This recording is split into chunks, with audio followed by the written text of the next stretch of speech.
Now, in this question, we have two fractions, 5/6 plus 4/6, and we are to add them. So let's do that.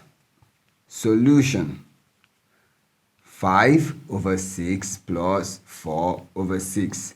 Since they have a common denominator, we draw a division line and write down our common denominator, which is 6. Then we perform the arithmetic addition of the numerators. 5 plus 4. Now, this would give us 9/6. The next thing is to bring it to its lowest term, the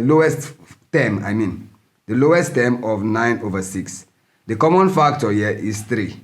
So we divide numerator by 3 and divide the denominator by 3.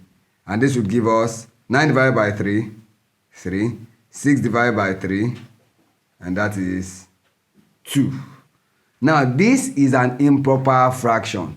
So when you solve a problem like this and you end up with an improper fraction, you can take one more step, which is to convert that improper fraction into a mixed fraction. Now, 2 in 3, that is 1, remainder 1. So we then write 1/2. That means 5/6 plus 4/6 will give us one whole number, 1/2. Thank you.